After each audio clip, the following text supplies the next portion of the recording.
Hey cuties, welcome back to my channel. Let's continue The Sun from Another Star, Episode 1, Part 2.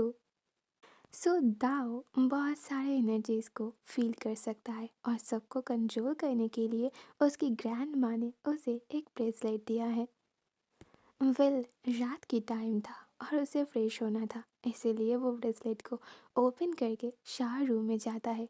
But bracelet open करने की वजह से एक strong energy आकर उससे हिट होता है।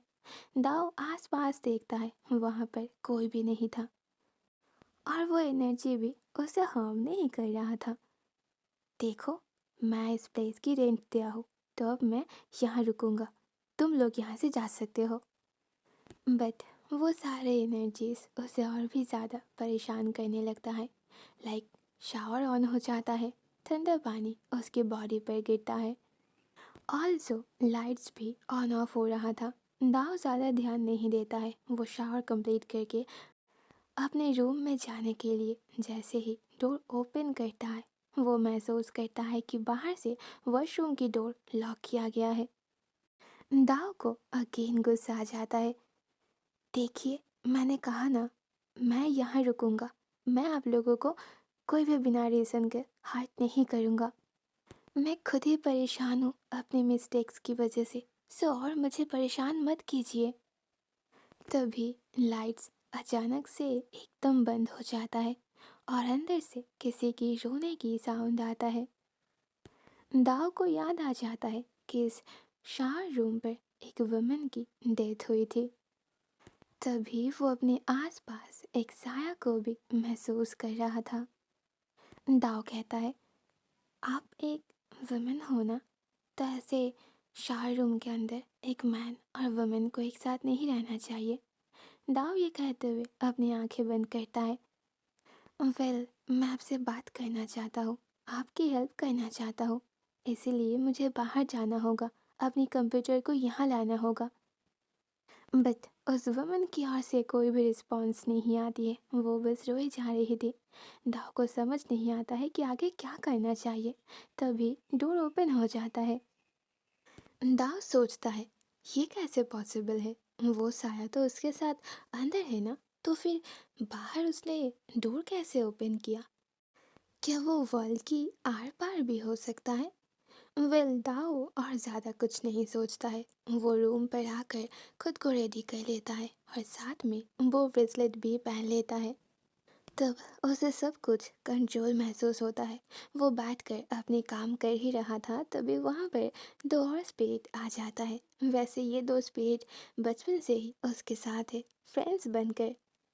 दोनों, एक स्पिरिट जो दाव को बहुत ज़्यादा परेशान कर रहा था, इसलिए दाव से ऑर्डर करता है कि अभी के लिए तुम चले जाओ। बट दोनों वल पर जाके क्रैचेस करने लगता है, जिससे दाव और भी ज़्यादा इरिटेट हो जाता है।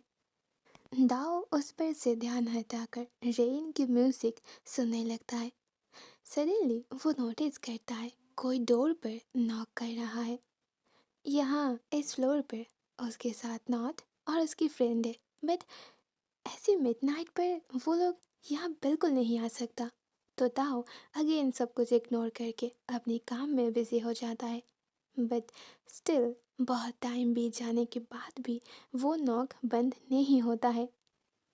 दाव को गुस्सा आ जाता है। एक तो उसकी काम खत्म नहीं हो रहा है, ऊपर से क्लाइंट ने और भी ज़्यादा काम दे दिया है।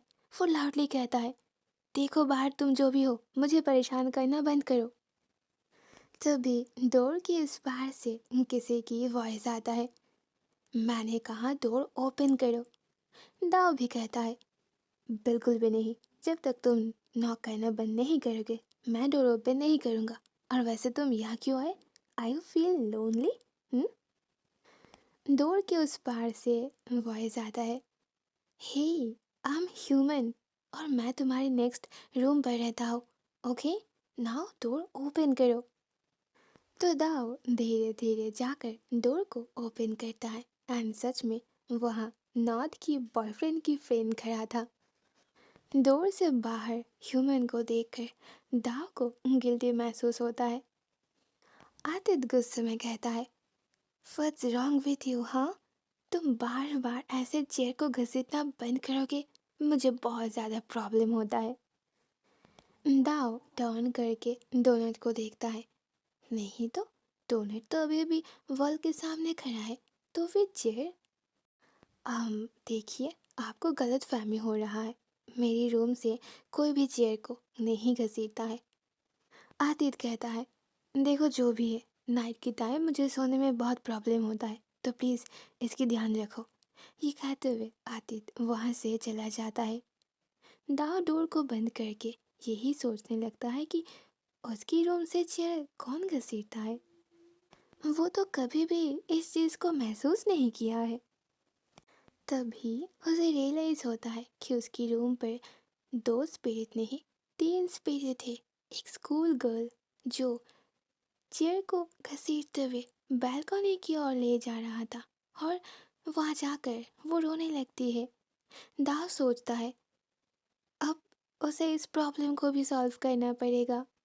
नेक्स्ट मॉर्निंग वो शॉप पर जाके स्नैक्स और कॉफ़ी बाय करके ले आता है, काश आज रात उसे और भी ज़्यादा काम करना होगा।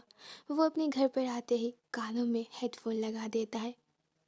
बालकनी पर नोटिस करता है वो चेयर अभी भी वहाँ था, पर वो स्पेस नहीं था।